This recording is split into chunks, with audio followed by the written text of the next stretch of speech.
A new book details alleged mismanagement and internal resistance to Pope Francis's financial reform efforts.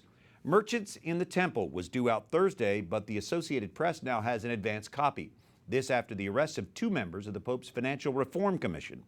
EWTN contributor Mary Shovlain has more from Rome tonight. Mary? Brian, it's being called Vatileaks 2.0. An Italian laywoman and a clergyman, Francesca Sciacqui and Monsignor Vallejo Balda, were questioned, then arrested this past weekend in the Vatican. Sciacqui was later released after agreeing to cooperate fully with the investigation, while Monsignor Balda remains in custody. A Vatican statement says the two were singled out based on evidence Vatican police have been gathering since the removal of confidential documents. The arrests come days before the release of 2 new books claiming to expose financial scandals in the Vatican. One is by journalist Gianluigi Nuzzi. He wrote the last Vatileaks book during Pope Benedict XVI's pontificate based on stolen documents given to him by the Pope's butler in 2012. Francesca Sciacqui is quoted in Italian media as saying she had nothing to do with the leaks. She claimed she tried to prevent Vallejo Balda from revealing Vatican secrets. In a Facebook post today, she says, "I did not betray the Pope. I never gave a document to anyone, ever.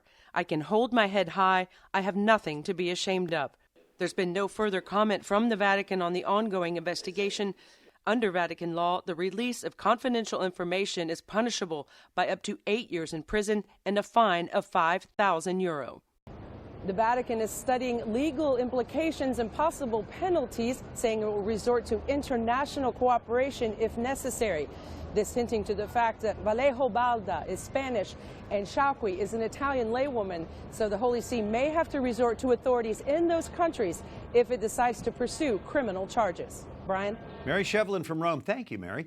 Dr. Matthew Bunson is author of the first biography of Pope Francis among his many books. He's back with us tonight. Do you have any idea what might have motivated this theft of these documents? Well, as we've just heard, Francesca Sciacqui is protesting her innocence. She spent one night with the Salesian sisters in the Vatican City and was released on her own recognizance. As to Monsignor Vallejo Balda's motives, that's going to become more clear as time moves on, I think. The evidence seems to be mounting seriously against him. The central figure in this, though, is Gianluigi Nuzzi, as we've just heard, with his new book. The author, yeah. Who gave us Vatileaks all the way back in 2012. His motive, his stated motive, is to help reforms, to encourage Francis and to assist Francis in those reforms. Unfortunately, Father Federico Lombardi, the Vatican's spokesperson, is having none of it. He said that the release of these documents is damaging to the Pope. It's also something that is very contrary, he said, to assisting the Pope in his mission. Are his books accurate? Well, they're based on leaked information. That's the problem. Stolenly accurate. So are we returning to Vatileaks, or is this a new chapter here? It's a new chapter. Yeah. It's being called by secular media Vatileaks 2.0. But this is a very different Vatican now under Pope Francis. He's carrying forward the reforms of Pope Benedict XVI.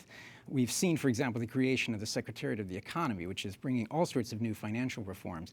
We're also seeing as well that Pope Francis is willing to use the court system of the Vatican. He established new laws against leaks. He green-lighted the investigation into these particular leaks. He's using the courts as well to bring to justice those who are violators of Vatican law, as we saw just recently with Archbishop Wesolowski, who was charged with very severe and terrible sexual crimes. And I'm sure the reforms will continue. We'll have more from you, Dr. Bunson, a little later. Thanks for coming in tonight. God bless.